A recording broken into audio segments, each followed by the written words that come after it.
Halo semuanya. Pernah nggak sih, kamu merasa kalau pertarungan paling berat dalam hidup ini bukan melawan orang lain, tapi justru terjadi di dalam kepala kita sendiri? Ya, perang melawan rasa ragu, ketakutan, frustrasi, dan pikiran-pikiran negatif yang seringkali menyabotase diri kita. Rasanya seperti ada suara kecil yang terus-terusan bilang, kamu nggak akan bisa, atau pasti gagal lagi. Nah, video ini akan membahas cara menaklukkan suara-suara pengganggu itu dengan beberapa prinsip hidup yang luar biasa.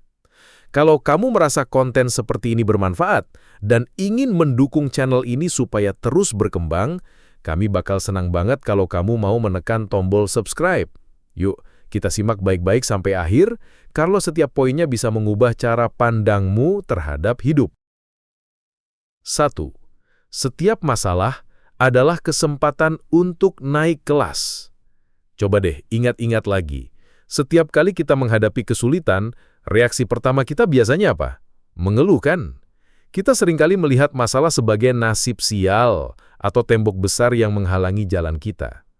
Tapi bagaimana kalau kita coba putar balik cara pandangnya? Anggaplah setiap tantangan, setiap hambatan, entah itu di pekerjaan, hubungan atau masalah pribadi, sebagai sebuah gym untuk melatih mental kita.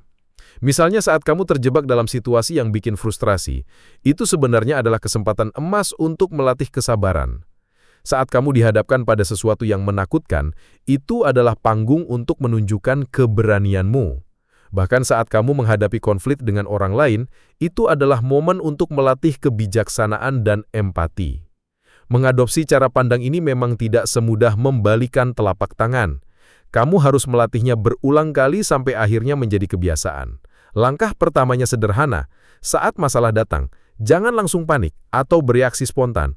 Berhenti sejenak, tarik napas dalam-dalam, dan tanyakan pada dirimu, pelajaran apa yang bisa aku ambil dari sini? Atau, karakter baik apa yang bisa aku kembangkan dari situasi ini? Ingat, kita tidak bisa mengontrol kapan masalah akan datang, tapi kita punya kendali penuh atas bagaimana kita meresponsnya. Disitulah letak kekuatan kita yang sebenarnya. 2. Kamu bukanlah emosimu. Seringkali kita berkata, aku marah, atau aku cemas. Kita menyamakan diri kita dengan emosi yang sedang kita rasakan. Padahal, kamu dan emosimu adalah dua hal yang berbeda. Kamu adalah orang yang merasakan kemarahan, bukan kemarahan itu sendiri. Kamu adalah orang yang merasakan kecemasan, bukan kecemasan itu sendiri. Bayangkan emosi itu seperti cuaca, kadang cerah, kadang mendung, kadang ada badai petir. Tapi kamu bukanlah cuacanya. Kamu adalah langit yang luas tempat cuaca itu datang dan pergi. Kalau kamu membiarkan amarah atau kesedihan menguasai dirimu sepenuhnya, kamu sama saja menjadi budak dari emosimu. Kuncinya adalah menciptakan jeda antara perasaan yang muncul dan tindakan yang akan kamu ambil. Misalnya, saat ada yang memancing amarahmu di media sosial, naluri pertamamu mungkin ingin langsung membalas dengan komentar pedas. Coba tahan dulu, beri jeda beberapa menit atau bahkan 1 jam.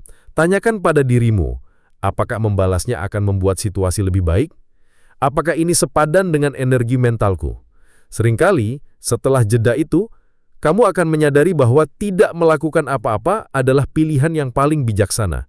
Kamu memegang kendali, bukan emosimu. 3. Berhenti terlalu peduli dengan omongan orang lain.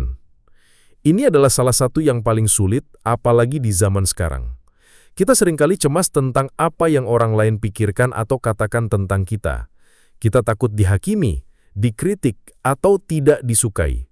Para filosof Stoa mengajarkan sebuah kebenaran fundamental. Kamu sama sekali tidak bisa mengontrol pikiran atau ucapan orang lain, tapi kamu bisa 100% mengontrol bagaimana kamu menanggapinya. Pendapat orang lain tentang kamu hanyalah opini mereka, bukan fakta tentang dirimu. Kamu punya pilihan untuk menerima opini itu, menolaknya, atau bahkan mengabaikannya sama sekali. Ini bukan berarti kamu harus jadi orang yang anti kritik. Kritik yang membangun itu penting untuk pertumbuhan, tapi kamu harus bisa membedakannya. Bedanya adalah, kamu tidak lagi membiarkan komentar negatif mengguncangkan identitas dan harga dirimu. Kamu memprosesnya secara rasional. Apakah kritik ini ada benarnya? Apakah ini bisa membantuku jadi lebih baik? Jika ya, ambil pelajarannya. Jika tidak, buang saja ke tong sampah pikiranmu dan lanjutkan hidupmu. Ketika kamu berhasil melakukan ini, kamu akan merasakan kebebasan yang luar biasa. Kamu tidak lagi hidup untuk menyenangkan semua orang, tapi untuk setia pada dirimu sendiri. 4. Fokus pada apa yang bisa kamu kendalikan. Ini adalah prinsip inti dari filosofi Stoa. Coba bagi segala sesuatu dalam hidup ini menjadi dua kategori. Hal-hal yang bisa kamu kendalikan dan hal-hal yang di luar kendalimu.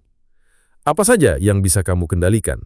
Pikiranmu, pilihanmu, usahamu, tindakanmu, dan caramu merespons situasi. Apa saja yang di luar kendalimu? Cuaca, opini orang lain, hasil akhir dari sebuah pertandingan, atau apakah kamu akan diterima kerja setelah wawancara. Terlalu banyak dari kita yang menghabiskan energi dan waktu untuk mengkhawatirkan hal-hal di luar kendali kita. Hasilnya apa? Stres, cemas, dan tidak produktif. Coba lakukan latihan sederhana ini. Setiap kali kamu merasa stres, ambil kertas dan bagi menjadi dua kolom. Di kolom kiri, tulis hal-hal yang bisa kamu kendalikan terkait masalah itu. Di kolom kanan, tulis yang tidak bisa kamu kendalikan. Setelah itu, robek atau abaikan kolom kanan dan fokuskan seluruh energimu pada kolom kiri. Contoh, kamu sedang mempersiapkan presentasi penting. Kamu tidak bisa mengendalikan apakah audiens akan menyukainya atau apakah bos akan terkesan. Tapi, kamu bisa mengendalikan seberapa baik kamu riset, seberapa sering kamu latihan, dan bagaimana caramu menyampaikannya dengan percaya diri. Fokuslah ke sana. Dengan begitu, kamu tidak hanya menjadi lebih efektif, tapi juga jauh lebih tenang. 5. Hargai momen hening untuk refleksi diri. Di dunia yang super bising ini, di mana notifikasi smartphone terus berbunyi dan informasi datang tanpa henti, kesunyian menjadi barang mewah. Padahal, momen hening adalah saat di mana kita bisa benar-benar terhubung dengan diri sendiri. Luangkan waktu setiap hari, entah itu 10 menit di pagi hari atau sebelum tidur, untuk sekadar diam dan merenung. Tidak perlu melakukan apa-apa. Cukup duduk tenang, perhatikan nafasmu, dan biarkan pikiranmu mengalir. Momen ini seperti menekan tombol pause di tengah hiruk-pikuk kehidupan. Dalam keheningan, kamu bisa mengevaluasi tindakanmu, memahami perasaanmu lebih dalam, dan mendapatkan kejernihan tentang apa yang benar-benar penting bagimu. Kamu bisa bertanya, apakah aku sudah hidup sesuai dengan nilai-nilaiku hari ini? Atau, apa yang membuatku benar-benar bahagia? Jawaban dari pertanyaan-pertanyaan ini jarang ditemukan di tengah kebisingan, tapi seringkali muncul dalam kesunyian. 6. Berhenti membandingkan dirimu dengan panggung orang lain. Media sosial membuat kita seperti punya akses 24/7 ke panggung kehidupan orang lain. Kita melihat teman-teman memamerkan liburan mewah, pencapaian karir, atau keluarga yang tampak sempurna. Lalu kita mulai membandingkannya dengan di balik panggung kita yang penuh dengan kekacauan dan perjuangan. Ini adalah resep pasti untuk merasa tidak bahagia dan tidak cukup baik. Ingatlah selalu, apa yang kamu lihat di media sosial adalah highlight reel atau cuplikan terbaik, bukan keseluruhan cerita. Kamu tidak tahu air mata, kegagalan, dan rasa sakit yang mereka alami untuk sampai di sana. Satu-satunya perbandingan yang sehat adalah membandingkan dirimu hari ini dengan dirimu yang kemarin. Apakah kamu sudah menjadi sedikit lebih baik, lebih bijaksana, atau lebih sabar dari sebelumnya? Itulah satu-satunya kompetisi yang berarti. Latihlah rasa syukur setiap hari. Tuliskan 3 hal yang kamu syukuri dalam hidupmu. Ini akan mengalihkan fokusmu dari apa yang tidak kamu miliki ke kelimpahan yang sudah ada di sekitarmu. 7.